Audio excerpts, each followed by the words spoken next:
So, today I had lots of things planned. The next 5 postures I was going to do with you, and I've kind of changed my mind and I've decided that sometimes, like I was yesterday, sometimes you don't even want to get out of bed, even though I did, and sometimes you just need something that you can actually do in bed.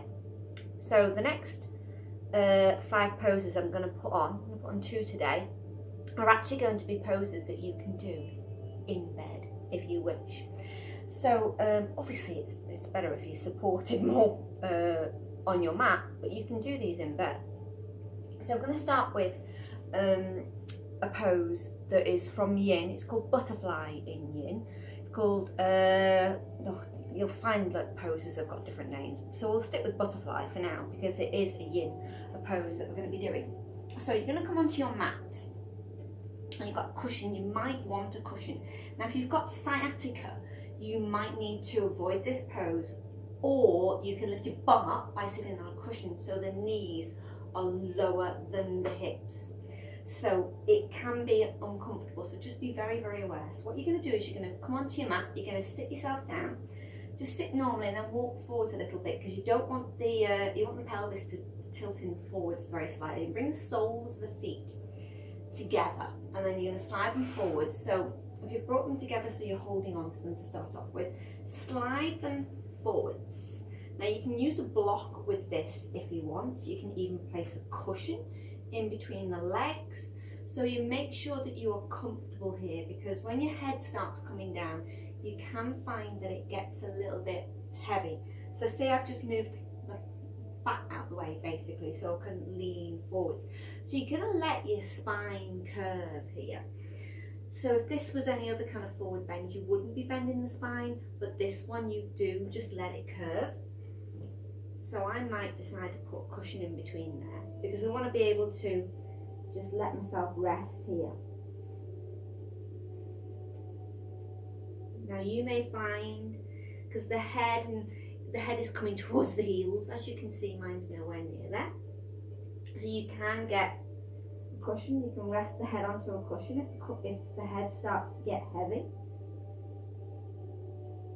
You can even, if you've got a block, you can place the head onto a block. See? Just mess about with it until you get into a position where you feel like you can be comfortable. That's better.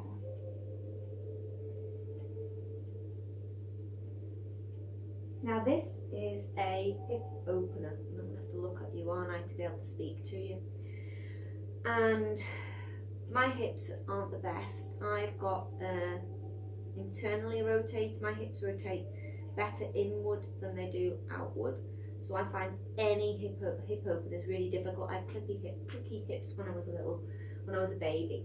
So anything where my hips have to rotate outwards, it does start to really take its toll on me. So I've brought myself into a position here that I've not gone too far. If I slid my feet any further forwards, it would be too much for me. I'm like at this perfect point in between it being too hard and too soft. Maybe I just want to rest my hands, even palms up. But as you can see, you could do this in bed. And just for the very fact that the weight coming down to the base of the spine would make you sink deeper into the bed, and the feet would probably be higher, you would probably need to sit on your pillow before you did this. Sciatica, you'd sit on a couple of pillows. Now you can just hold and stay in this for 30 seconds or so. I've clearly been in it longer. And you just let yourself begin to go with the breath. Now I suggest, if you've never done anything like this before, that you stay in this for about 3 minutes maximum.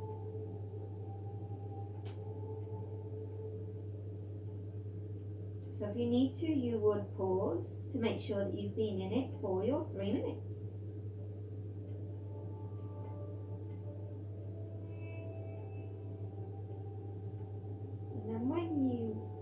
done, you gently lift the head. God alone knows what my hair is going to be like now.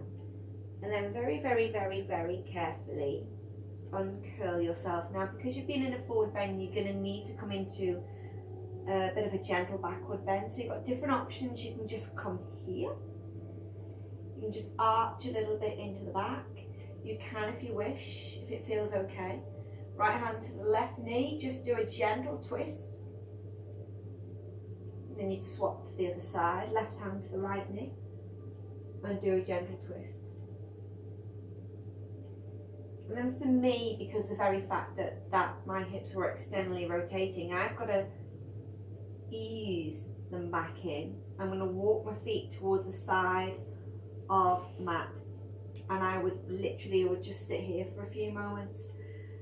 Might even rotate the knee in and then the other knee in, just to ease out for the fact that I've just done a hip opener. So that is your butterfly. It's probably the easiest name to give it. There are obviously Sanskrit names. So that is the first one for this week. And like I say, these are also, at the end of the week on Sunday, I'm going to do a lesson for you where you can do it on your